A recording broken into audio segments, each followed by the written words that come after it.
Hey everybody, Economic Ninja here. I hope you're doing great. We're going to talk about bank crashes, what you need to do, and get ready because it's going to be a lot bigger than the one I'm talking about right now. But it is one of the biggest banks in the world, and it is a big deal. And to all the people, I remember that one comment. What was it? Billy's like, oh yeah, Ninja, what just happened to that bank crash that you said was going to happen starting on the 23rd? Calm down, Billy. It's actually happening. It's actually really happening, but it sounds like you're just a little too simple to figure this one out. So we're going to tell you about how it's happening, and you're going to have to think. You're going to put that thinking cap on, and we're going to show you right now. Everything's coming down. All right, here we go.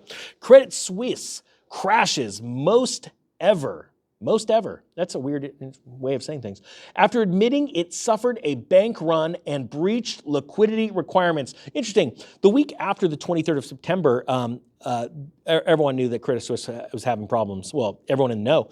And they were coming out with things like, no, we're ready to rock and roll. We're completely fortified. We're ready to rock and roll. We got tons of liquidity. Now it's like, we have a disaster plan. Literally, they're like, we have a disaster plan in place. Like, that's because there's a disaster. That's what you need to realize, Billy. This is how the real world works when it comes to finance. They actually, I got to be honest with you, there was this guy named Fred. He made a comment once and he goes, this is all a lie. If there was a crash, the Federal Reserve would be telling us. You can't make this stuff up. I think that was a bot from the Federal Reserve, to be honest with you. Like, oh crap, damage control. They're figuring it out right now. All right, here we go. I digress, sorry. 2 weeks ago, the NYT mocked amateur investors. It was amateur investors, like Preparation H. There's gonna be a lot of people that are gonna need some Preparation H after this. I guarantee you, they're gonna crap their pants. For piling up in a historic meme short bet against the troubled Swiss bank Credit Suisse. Yeah, amateur investors. Yeah, see, again, the amateurs are spanking the professionals. The economists are out there consistently wrong. The amateurs are out there making a killing. Which argued nowhere near distressed, as rumors suggested, and when discussing the violent plunge in the stock price, said the timing puzzled the bank's analysts, major investors, and risk managers. Credit Suisse had long-standing problems, but no sudden crisis or looming bankruptcy. Just a little background, all those people they said right there, they all benefit from the price of Credit Suisse either staying where it is or going higher. So I just want people to understand these analysts actually, that's how it works on the back end, all right? Well, in retrospect, it did, because let me stop real quick. Anybody's part of Wall Street Bets in this group, please share this video because they're going to enjoy my sarcasm, because I really do believe there are so many young amateur investors out there that are absolutely crushing it because they understand the lies and the deceiving that's going on by Wall Street, trying to deceive Main Street, and Wall Street Bets is absolutely crushing it. I love it. And these meme stocks that are crushing it because they're getting out the story, right? And I think that's great. So share this stuff on Reddit if you can. If anyone's a part of that group, I'd really appreciate that. Now it says, well, in retrospect, it did because as today's shocking radical overhaul by Credit Suisse, which included massive layoffs, new equity injection, and a strategic outside investors. Let me stop right there. It's saying right here, apparently Saudi money talks and fake woke anger about Jamal Khashoggi walks. Stop. I love this crap. Lehman Brothers brought in the Japanese investors at the 11th hour, right, in September of 2008, and it failed. Those talks completely failed. And that's what's going on with Credit Suisse right now. They're bringing in outside investors, trying to firm it up, but they're still running the U.S. and needing an emergency credit line, all right, swap line, all right? Very important things you need to understand. The system is breaking and falling apart worldwide right now, okay? We're not talking just Credit Suisse. We're talking about Bank of Japan. All kinds of countries are having to firm up things right now. I mean, for heaven's sakes, Korea is crashing right now. The corporate bond market is collapsing because of a Legoland theme park that went awry, all right? This is very serious stuff, but I mean, you can't make this crap up. It's incredible, all right? So the mainstream wants to hide this from you, okay?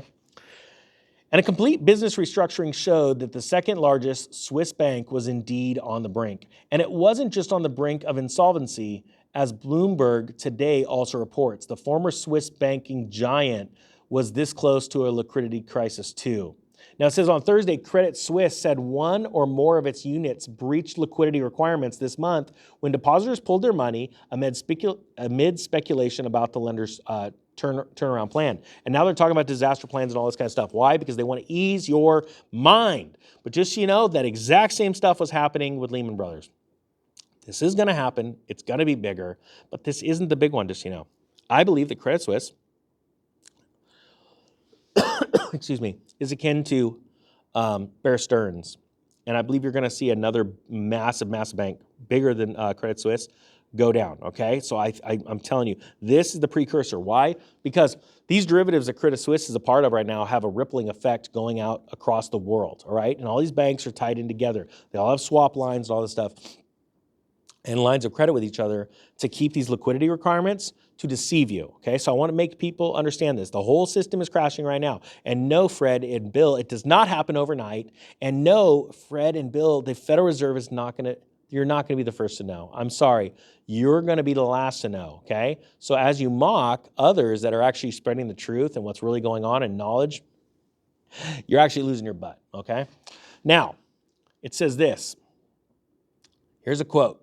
These outflows have particularly utilized liquidity buffers at the group level and legal entity level, and we have fallen below certain legal entity level regulatory requirements, and that's what the bank said, all right? That's when the government needs to step in. But what's the thing? The Swiss government stepped in, and the thing that's really important that you need to understand, they couldn't even hold it up without collapsing themselves. So they needed Papa Fed, Daddy Fed, Federal Reserve, to bring in a swap line, all right? So that's how big this is, all right? That's a big deal. When you've got a government that can't hold its own, now it's needing other governments to bail it out, you got issues. And we know the EU is already collapsing right now under the weight of its crappy currency. And we have the British pound crashing. So Great Britain, they have issues. China is just going to turn around because Japan's already selling treasury bills. They're going, oh, we're going to do it too because we're going to use this as a great excuse. Now, China is not letting any good tragedy go to waste, right? And they know their sights are on taking out the US dollar. So is Russia. You guys need to understand, right now we are in an economic war. This is extremely serious. These are not days to mess around. Guys, look into inflation hedges like gold and silver. Look at shoring up your debt, getting debt paid off, and saving up some cash because there's going to be deflationary spikes down. Boom, boom, boom. It's not going to be deflation all at once. It's going to spiral down. And there are already talks about Fed pivoting because things are bad. I don't personally think we're going to see a Fed pivot. They're going to probably raise again because they've got to try and get that inflation under control.